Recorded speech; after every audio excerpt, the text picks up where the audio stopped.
So, Amanda, please introduce yourself to the audience. Okay. So my name is Amanda Pearson, and I'm the Vice President of Pride London Festival. I have been in London for 8 years, basically the whole time I've been transitioning. So I came out in 2013. During that time, after my business closed due to my transition and customers no longer wanting to do business with me, I returned to school and I studied psychology. I got a BA or an undergrad in psychology. I was accepted into a master's program, but due to lack of funds from being unemployed, I was not able to go to my master's program, so I had to let that opportunity pass by until later. I hopefully can get back and do it at some time. I don't know what else to say. No, that's perfect. So you mentioned a few things that I'd like to kind of go back to. Mm-hmm. You're the first trans woman to be the Vice President of Pride. What has that been like for you? It has been a very interesting experience. First of all, the reason I went on to the board of Pride London Festival is because over the years I was looking at the festival and how it dealt with trans issues, and I was not happy that we were doing as much as we could be doing for the trans community. Now, that was a little self-focused because that was the extent of my vision. So I joined the board. The issue with Pride became really a need for a change to shift the paradigm from what we had to something new. And so I joined the board to help facilitate that whole change in how we interact with the public and how we carry on our business. And then at the end of my first 6 months, we had the election for a new board, and I stepped up to be vice president just to ensure that I had a voice where I could see some of the things I would like to see done happen. And at that point, I also had my eyes opened and I realized that it was more than trans issues that we needed to address. And so this year has been kind of a whirlwind of activity. First few months was basically spent getting up to speed and recreating contact lists and things like that. Now that we've got that under our belt, we started a Pride London network, which we're going to use to feature local artists from the LGBT community and also some not so local artists from the LGBT community to promote them in their careers. But we're also going to use the opportunity to do more talks like the ones we're doing tonight so that we can reach out to the wider audience on the internet and hopefully begin the discussion that leads to substantial change in the community. Very nice. And what are you currently working on? I am currently working on a series of these talks that will be educational and address some of the more common myths in society. I'm also working on, within Pride, finding a way to give Pride London Festival a elevated presence within the London community so that we're seen as a non-profit organization as opposed to a festival planning party planner type organization. And the last thing, of course, we're always working on is fundraising. Of course. Mm-hmm. So the goal really is to be more than just, and the festival is obviously important, but the goal is to be a year-round source of information and advocacy. I often said that the festival lasts for 1 week, and what do we do for the other 51 weeks of the year? And I want to make sure that we fill up as many of those 51 weeks as we possibly can. Very nice, very nice. So you mentioned that you had a business for 20 years? No, the business was only 15 years. 15 years. Yeah. And that when you transitioned, you had clients that no longer wanted to use your services? Yeah, the situation was very much as you transition, some of your physical attributes change, and it becomes more and more difficult to hide them from people. I did a pretty good job at first, wearing loosely fitting articles of clothing,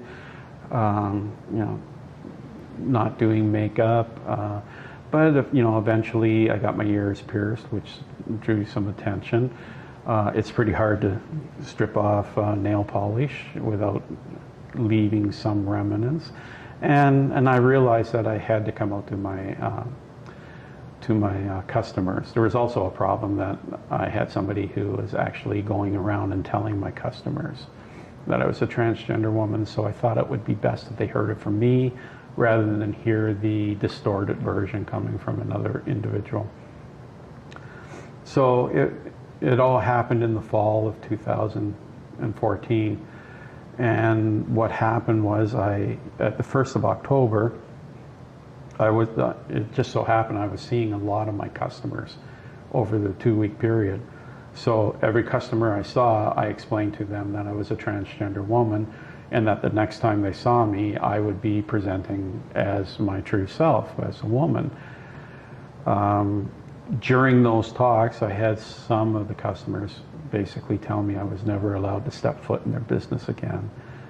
Other ones indicated that the amount of business I would get from them would be extremely limited.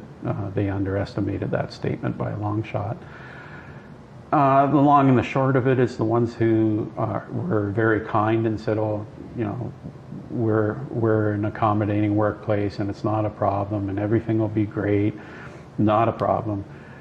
But by the end of October, all of a sudden I had no phone calls, I had no work. Wow. And it happened so fast, it caught me off guard. So I had some outstanding bills that were still owed to me. Well, November went along and I still hadn't gotten any work and the bills weren't paid. So I was calling the customers who owed me money and they said, yeah, we'll get it to you. Well, December, I still didn't have the money and I still wasn't getting work. And I basically hung on as long as I could. And by May of 2015, I just said, I can't do this anymore. So actually May of 2015 is when I had my gender confirmation surgery. And at the same time, I just announced that I was closing the business because at that point it was obvious to me that I wasn't going to be able to maintain it.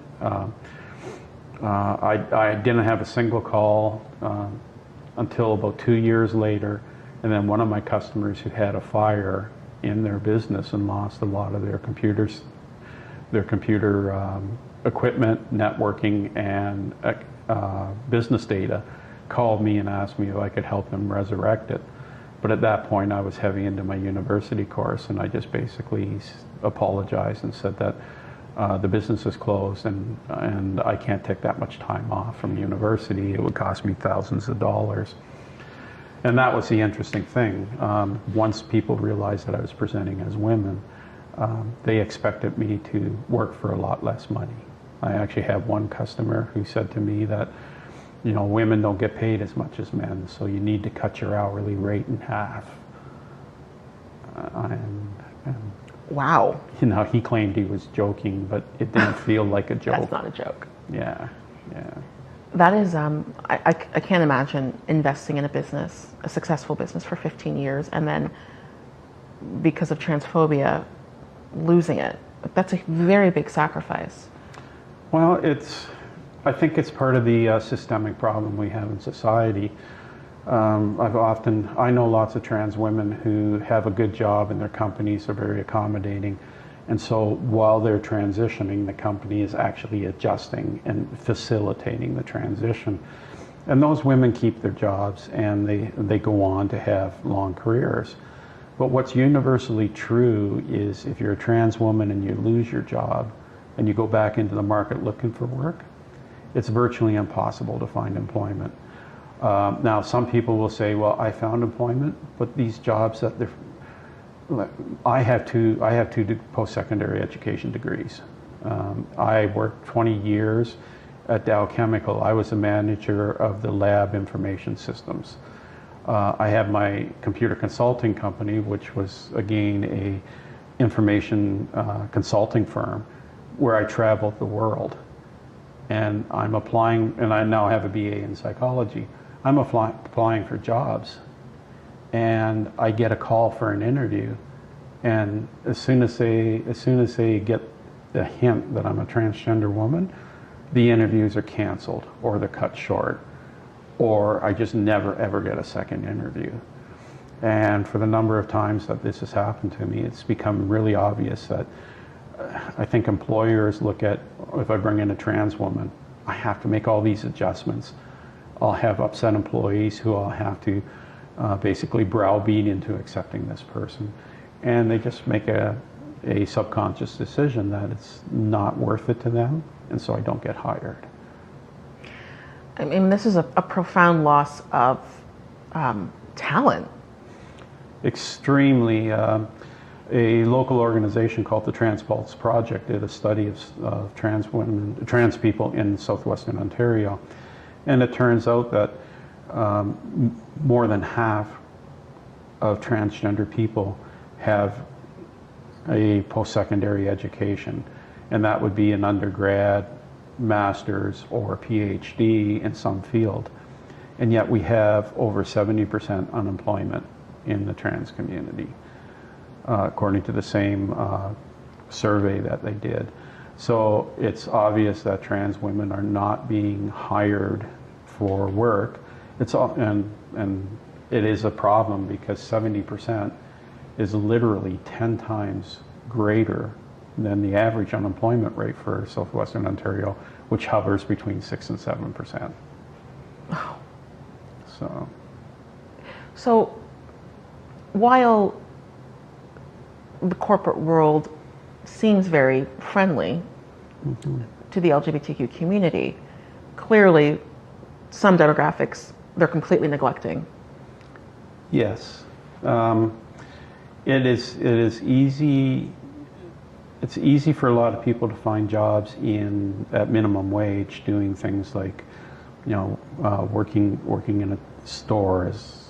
Although people who have employment opportunities where you interface with the public, they're kind of reticent about putting us in those public-facing jobs because now you get your customers complaining. So minimum wage jobs open up as a possibility, but there's such high competition right now for minimum wage jobs because of the unemployment situation. And the more educated you are, the less likely you are to be considered for a minimum wage job. It's almost a bias based on too much education. Wow.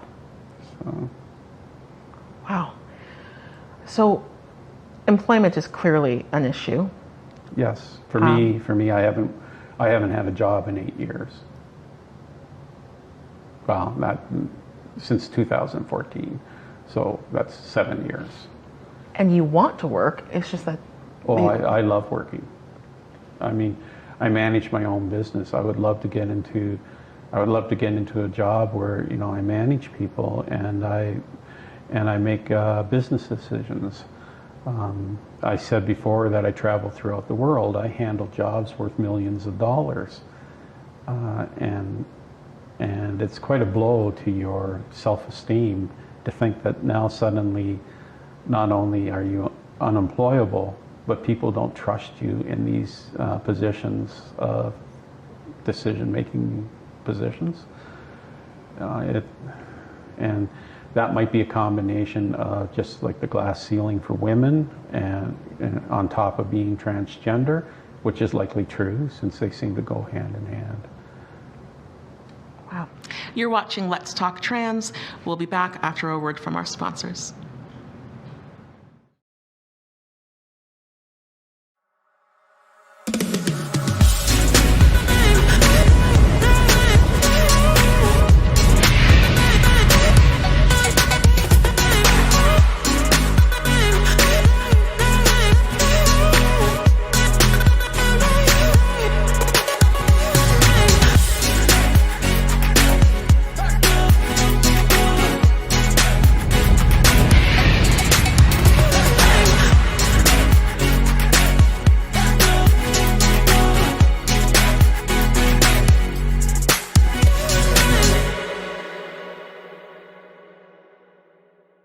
So I would like to dive into your transition story.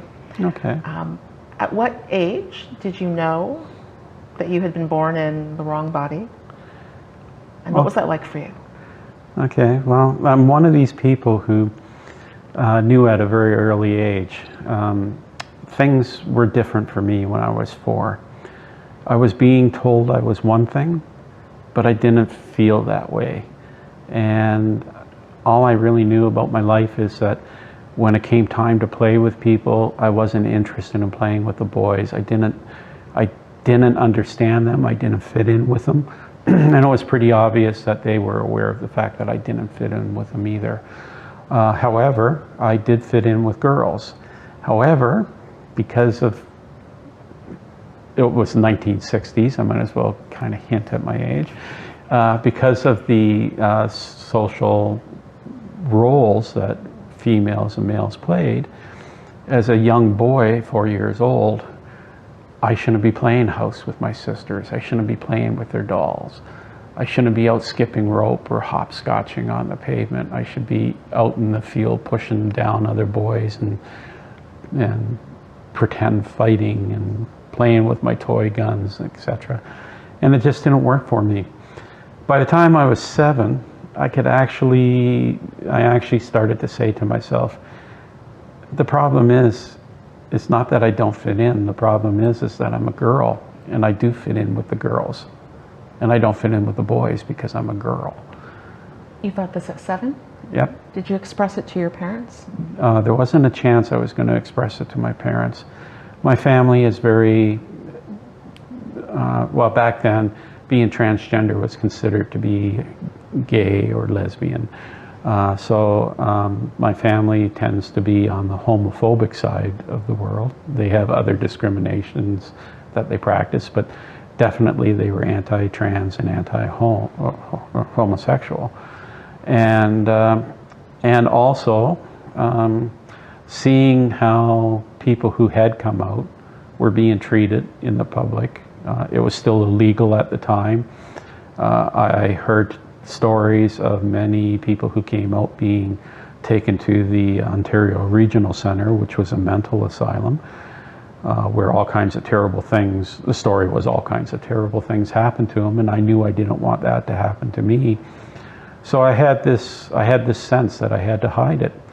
So I did hide it, and not only did I have to hide it, but I realized that if I didn't do something, people would guess about my gender identity.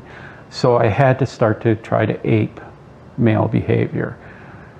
And so I would force myself to, and over the years I developed what I can call a universal translator. I would hear what was going on in the world, and then in my mind I would think about how I would want to respond to it, and then I would have to put it through the filter and turn it into the masculine way of responding.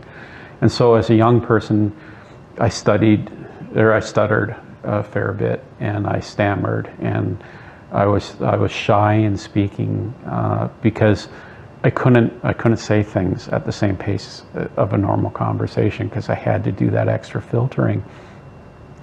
And so that went on through, in the biggest way I dealt with it was by not having friends.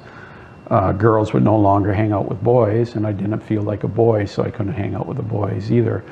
So at the school, I was always like the person who was standing alone on the playground because I just didn't know where I fit in. And that went through most of the grades, right up to about grades 7 and 8. And that's when boys and girls start to get interested in each other again. And so I was able to start making friends with girls. But the problem was, girls are interested in dating those who they perceive as a boy, and all I wanted was a friendship. Because the truth of the matter is I never wanted to date a girl. I only wanted to be friends with the girl. In my heart, who I really wanted to date was boys. But I couldn't bring myself to doing that because it just, maybe the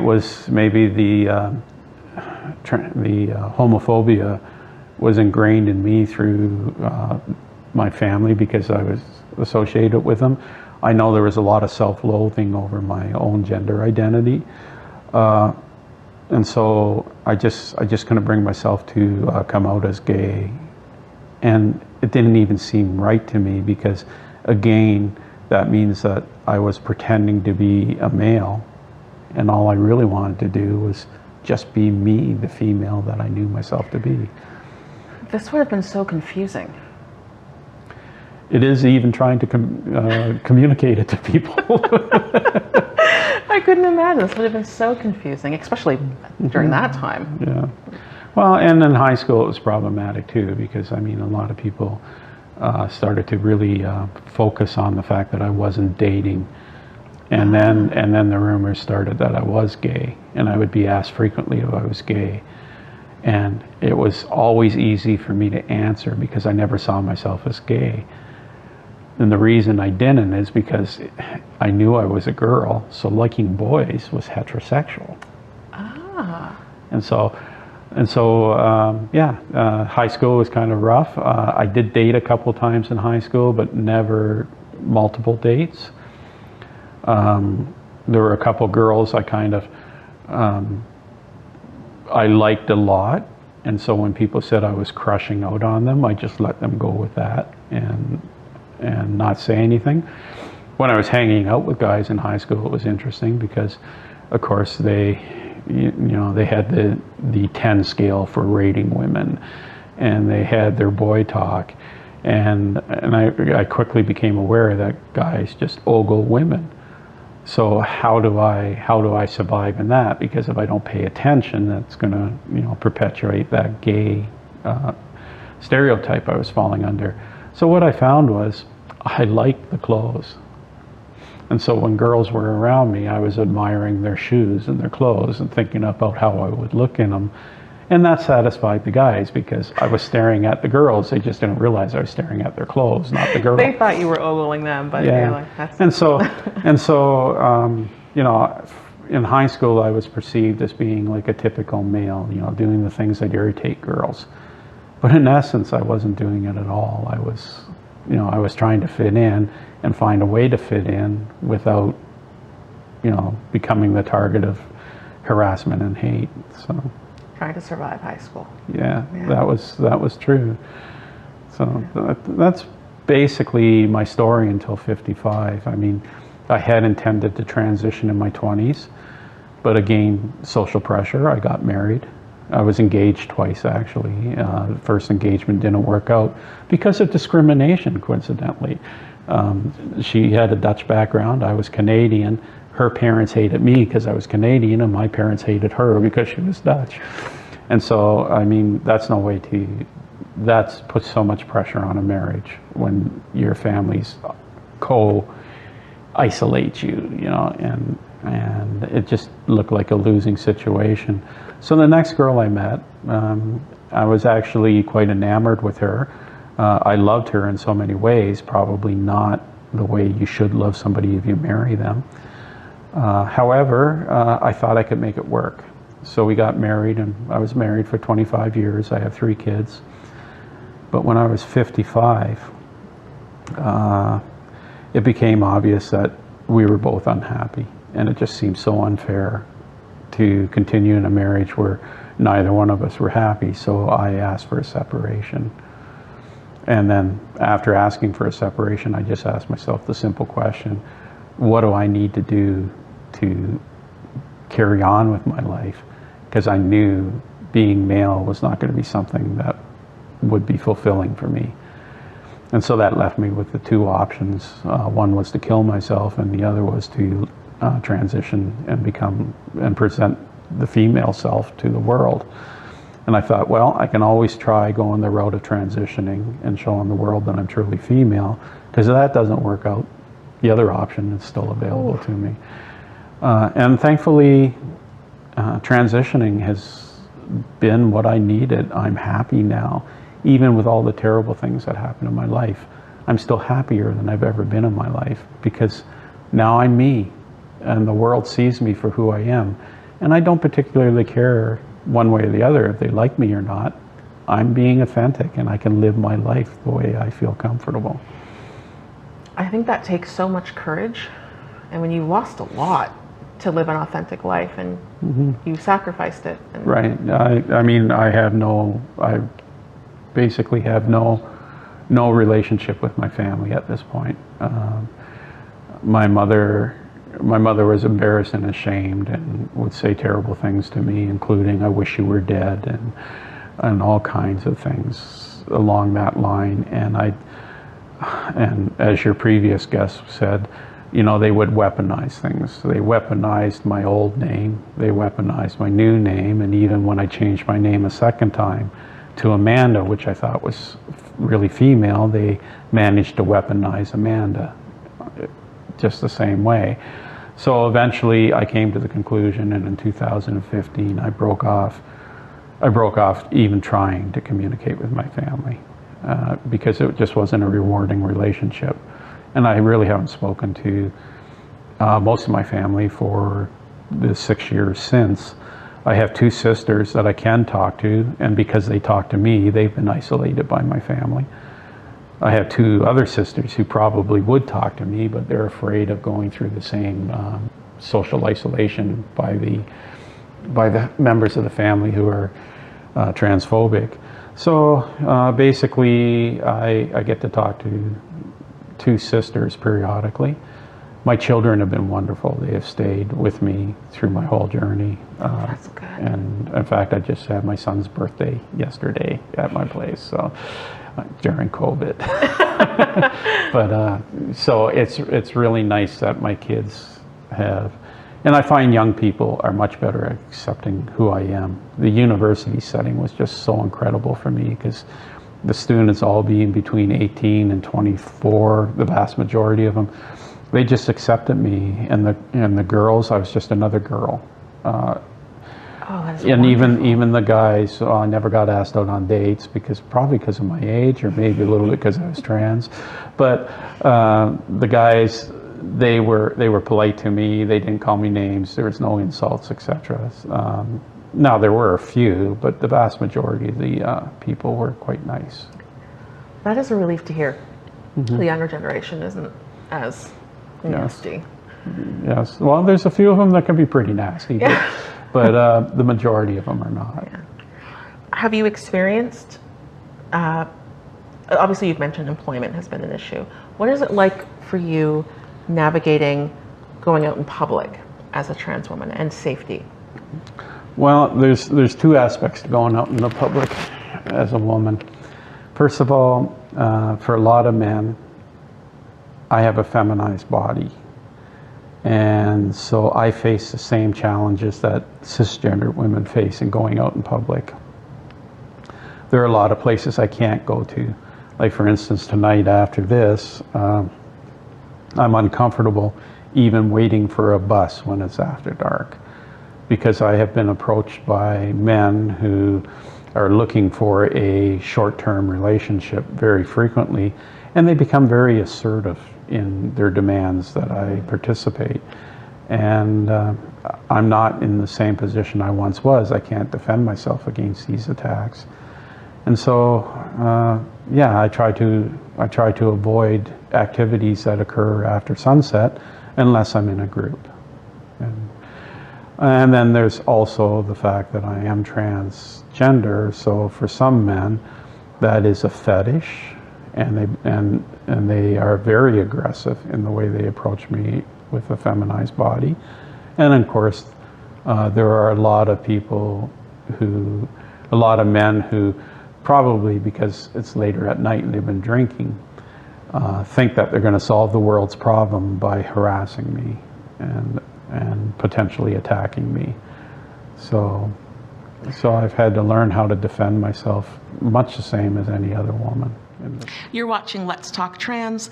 We'll be back after a word from our sponsors. I volunteered with Pride just as a volunteer in the beer garden. I was scheduled at a few different events throughout the week and throughout the weekend in the park, and I was just a volunteer at the time, and that was my first year that I came out and volunteered with Pride, and I realized how much just one event brought the community together, how much of an impact in London that having all the different Pride was there for people. You saw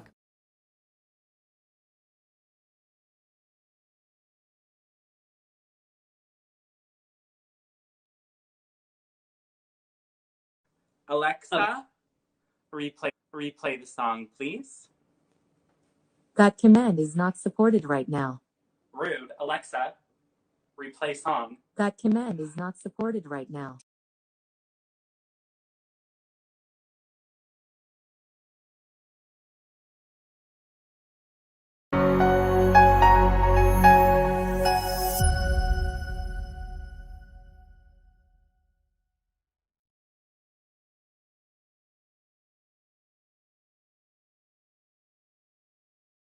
So you mentioned safety has been an issue. You're not comfortable, being out at night, that sort of thing, getting a lot of aggressive, unwanted attention. In what ways have you had to change your behavior to ensure your safety? Well, first of all, I stick to crowded areas. So I'm never caught alone because I've been harassed in the middle of the day just walking down the street. I also, if it is dark, I stay in well-lit areas where there are lots of people. And if that can't happen, well, I get out of there as quickly as I can. Taxis are something I typically can't afford. But if I'm in an isolated spot and there's not a lot of people around, I'll call a taxi to get out of there as quickly as possible. I also carry a very bright flashlight that when I turn it on, the light is bright enough to temporarily blind somebody. So if I am attacked, I can shine this light in their face, and hopefully that gives me the opportunity to get away. And coincidentally, the front edge of the flashlight has a serrated edge. So if I have to fight, I have something I can hit them with that will mark them. So that they're easier to identify if the police take action. That's been another problem I've had, is the police haven't always taken attacks on me seriously. Can you explain a little bit about that? Sure. Only if you're comfortable. I'm comfortable. Okay, so in 2015, it was August, and I was walking home from the grocery store, and I had a bunch of groceries with me. As I was walking along, this man said hi to me, and I guess I was naive, and I looked over and smiled and said hi back and just kept going. I got into my apartment. I went up to my floor. I was at my apartment door, putting the key in the lock. I just unlocked the door, and that man came up behind me and grabbed me and started to push me into the apartment. He was trying to disrobe me, or at least get his hands under my clothes. He was making really bizarre noises. I guess he thought they were romantic. And I was saying no and pushing him away, and finally I just gave him the biggest push I could give him. He stumbled backwards out of my apartment. I slammed the door and I locked it. I called the police and I told them what had happened, and he was still outside my door, and they said they would get an officer to respond to me. An officer showed up 13 hours later. Wow. And he came in, and I invited him into the apartment, and he started to look around my apartment. I go, "Are you here to search my place?" Or because he's not here, thinking that he thought I might be still in danger. I don't know why he was searching my apartment. I said, "Would you like to sit down? Can I get a coffee and we can talk?" And he says, "No, I'm not allowed to sit down." And I said, "Okay." So he started to ask me questions. I told him what had happened, and I noticed that he wasn't writing things down. And then he put his book away and his pencil, and he looked at me and he says, "Well, it wasn't a real sexual assault, was it? People like you can't be sexually assaulted." And that was it. It was over and done with. Nothing ever came from it. He said people like you can't be sexually assaulted? Yes. I mean, how do you even respond to that? There is no way to respond. I mean, he's the police. I had another situation on a bus where somebody hit me in the back of the head with an object and then ran off the bus. In that case, I was sitting by the rear exit on the bus, and there was a security camera just up here, so the person who hit me the security camera was fixed on the door, so the person hit me as they were going out the door, so the whole thing had to be on tape. So I told the bus driver what had happened. Well, first of all, I swore because somebody hit me, and after the stars cleared, I went up and told the bus driver what happened. He says, yeah, I heard the ruckus back there. And I said, well, one of the passengers described the person to me. And the bus driver says, well, call the office when you get off and ask them to grab the security tape, and you should call the police. So I did both of those. The bus office said that they would put the security tape aside and keep it for when the police came to pick it up. The police officer, I have to think back to how this went. So the police officer who came, he asked me the story, and I told him what the passenger had told me, and the description of the person who hit me. And the police officer says, fine, I will go and I will check on that tape and I'll get back to you. Well, 3 weeks went by and I never heard from him, and he wasn't returning my calls. And finally he returned my calls and he says, oh, I've been on vacation. And he says, but I've picked up the tape and it doesn't really show anything at all. And I said, well, I called the bus station this morning to ask if you had been in to pick up the tape because I hadn't heard back from you. And they say the tape is still sitting on the desk, that you haven't been in to pick it up. So unless it happened in like the last 30 minutes, you haven't picked up that tape. He says, yeah, right, well, I'm picking up the tape and I'll get back to you.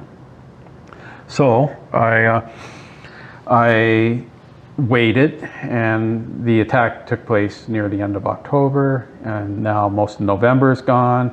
It got into December, the police officer still wasn't calling me. And finally in January, he called me and he says, I looked at the tape and there's nothing on the tape. I can't identify the person. I can see a person hit you, but I can't identify the person. And I said, oh, well, thank you. So where do we go from here? And he says, well, it's pretty hard to investigate this. And he hung up, and I went, I called the bus station and I asked them if the tape had been picked up. And they said, no, the tape's still sitting here. We're waiting for somebody to pick up the tape. And so I called the police station, and I was talking to a female officer trying to explain what had happened, and I'd like to talk to a supervisor because it's obvious this police officer isn't going to investigate this crime. Well, she finally clocked me as being a transgender woman, and she started to misgender me. And so finally, she did it a couple times, and finally I said, excuse me, but I'm a female. Would you please use female pronouns when you refer to me? 17 more times she misgendered me on purpose. And so, I mean, I wasn't even going to get any joy in calling the police and filing a complaint. So I did know the diversity officer of the day, and I called her and I told her what was going on, and she says, well, I have a talk to his sergeant. I'll see what I can do, but quite frankly, don't expect a lot to happen. She says, I'm sorry, I know that's not what you want to hear, but just don't expect a lot to happen. And nothing ever did happen from it. So some really bad experiences with the police. Now, I was lucky. Whatever the person hit me with, I saw stars, but I didn't have a concussion. I wasn't bleeding. I guess my life wasn't in jeopardy, but that could have gone very differently. And knowing that the police took both of those instances and even created a third instance out of it, that showed a disrespect for me because of my gender identity. I was pretty upset, and for a long time I had a lot of hard feelings towards the police. Now, through my position as the Vice President of Pride London Festival, we're talking to the police to try to raise awareness of what's going on. And this is one of the things I hope we can address, is what do the police do about those few individual officers who treat trans women this way? Because in my opinion, they can't be allowed to stay on the force. They're there to protect me as much as they are anybody else, and they fail at doing that job because of their prejudices. So hopefully there can be some progress. I'm hoping so. I mean, the London police seem to be very open in wanting to talk to us. But again, my favorite saying is, it's not who you say you are, it's what you do that defines you. So I'm looking for action. I think the day and age of words is long behind us. It's time for people to take action and actually follow through with who they say they are. Definitely. Yeah. I know that who's entitled to protection, who is a victim that people can identify with. All of these things factor in when you're trying to get help. The one thing that has never left my mind, if I had been somebody's daughter or even another police officer's daughter and had a man attack me that way at my door, do you think the outcome would have been the same? Definitely not. And I think they would have moved heaven and earth to get that man and charge him. What is it like for you dating as a trans woman? Well, the interesting thing is I have been on some dates, but what I typically find that happens is I'm upfront with men. So as soon as they ask me out on a date, I don't want to get into some place and then have a person make a scene or worse yet attack me.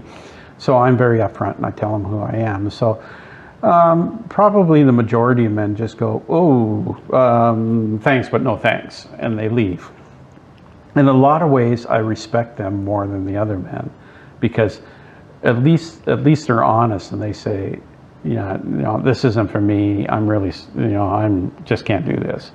And I appreciate that honesty, because I mean, it hurts with the way the other men treat you.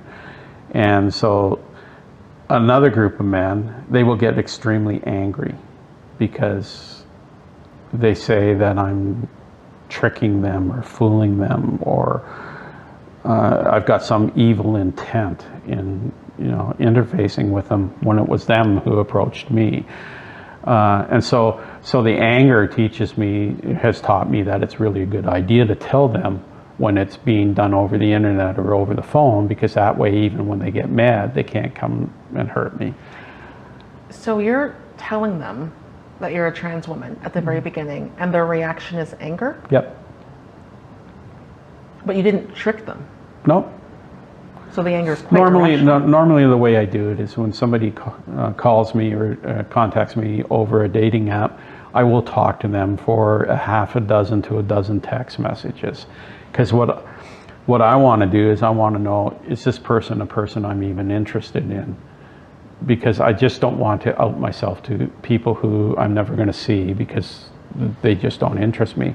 So I wait the dozen texts, and I guess it's in that exchange of 12 snippets of a conversation that, because I haven't told them within the first text, that they're angry and they feel that I'm trying to trick them into it, even though it was me who volunteered the information I was transgender. So the last third, which is really interesting, is because some men, especially on dating websites, they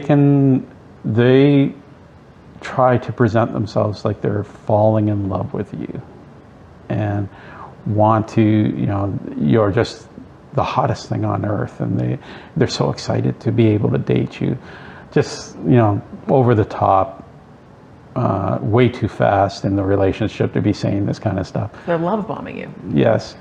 And then as soon as I tell them I'm transgender, all of a sudden it changes from love bombing to hypersexualized talk and rude propositions. And I become a sex object or a sex toy, not a woman any longer.